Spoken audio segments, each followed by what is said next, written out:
Hey guys, welcome back to my channel. If you can hear Frozen in the background, that's because I'm trying to film this while both girls are awake, and you know how that goes. Today I'm sharing Stella's 5-month update. I haven't done one since she was 2 months old, and I feel like there is a lot to update on. Yeah, I told myself I would do these every single month, but I'm gonna talk about her flat head that I've talked about a couple times, and what we're doing with that, and a little bit about me now that I'm 5 months postpartum. So let's get started. Stella is 12 pounds right now, and I don't actually remember her height, but she's in the 1% for height and she's in the 0.4% for weight. She is somehow on the charts. It's amazing. But again, if you guys didn't know, she was born really small. She was 5 pounds 7 ounces when she was born, actually growing really well on her own curve. She's just a tiny little baby. Hi, tiny but mighty, huh? Yes. Still exclusively pumping. She has had my breast milk for over 5 months now. We do supplement a little bit, but for the most part, she's all on breast milk, but still doesn't want to latch, and I still try. I don't know why I'm holding out hope that she might actually latch again someday, probably because I just hate pumping constantly. I'm just gonna keep doing what I'm doing. Part at the top of my list. Well, let's talk about this. She chews constantly. She loves chewing on her hands, on my hands. She is such a slobbery baby. Such a slobbery baby. I change her like 5 or 6 times a day.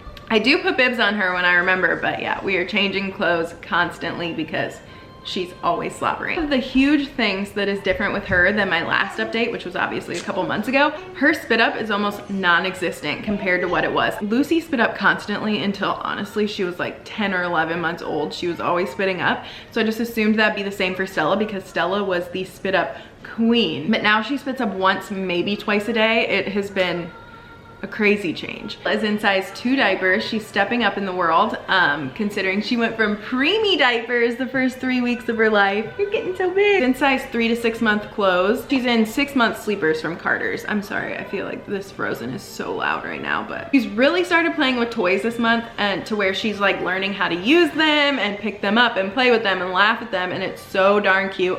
I will show you guys her favorite toys in a few minutes, but she loves them. She's not doing any solids. She's still strictly on breast milk. I'm kind of a freak about waiting till 6 months to do solids.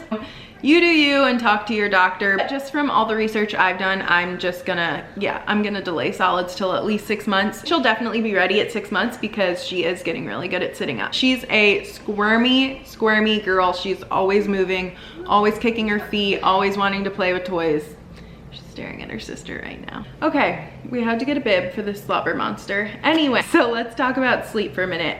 She, from the get-go, was a better sleeper than her sister. She was actually pretty much sleeping through the night from like 10:30 to 5:30 or 6 for almost 2 months, and it was a glorious 2 months. And the 4-month sleep regression hit. So, but usually she's taking 20-minute cat naps all day, and we're working on it. But at night, she's waking up. Last night, she woke up 4 times, and I could not get her back to sleep until I fed her. So I fed her literally 4 times last night. This week, we transitioned her into her crib in our room. So she's right next to my bed instead of in her DockATot in my bed. So she's doing okay, but like I said, she is waking up a bunch. So we're working on it, but I am not to the point of sleep training. I don't know if I will ever be to the point of sleep training. She's just really sensitive and loves to be held and snuggled. I do not see myself letting her cry or anything because honestly, I hear her cry for 20 seconds and my heart aches. So we're gonna talk about her head because that is the #1 question I've gotten asked recently.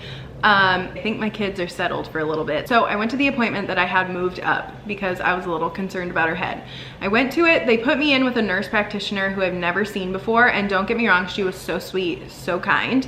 But she was older, kind of old school. I mean, she told me to put Head and Shoulders on Stella's head for her cradle cap, and I was like, no, we're not doing that. Continue to use coconut oil and it will be fine. They put us with her, and we've never seen her before, so she knows nothing about Stella, nothing about her flat head, which is okay. The PA that we saw last time that told me that her head was kind of flat was on maternity leave, so obviously not her fault, she wasn't working. Told them my concerns about how her head is pretty flat and how at the top it looks pretty flat to me. She told me that her ears and her eyes are symmetrical, which is good because that's the most important part when it comes to a flat head, is that things aren't getting all crazy. She goes, oh no, don't worry about it. That head's genetics. Somebody in your family has that head. And I'm like, what? She goes, oh no, don't worry about it. And in the same breath, she said, yeah, there's no curve on the back of her head at all. It's just flat. And I was like, how can you say don't worry about it at all and then there's absolutely no curve in the same sentence, but tell me not to worry about it? I don't know. I was a little confused. Just keep doing what you're doing. And I was like, I feel like what I'm doing right now is not working. I hold this baby all day. If I'm not holding her, she's doing tummy time or she's sitting in her little floor seat every so often, if I can get her to sit in it for 10 minutes. But I'm holding her most of the day, and the only time she's on her head is when she's sleeping.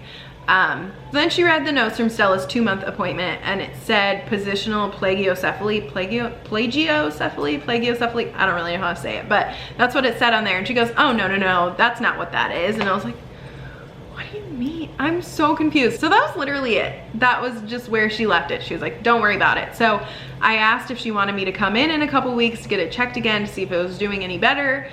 She goes, no, don't worry about it. It's fine. I left that appointment feeling very frustrated and just kind of, because she was so nice and sweet. Like, she was so sweet.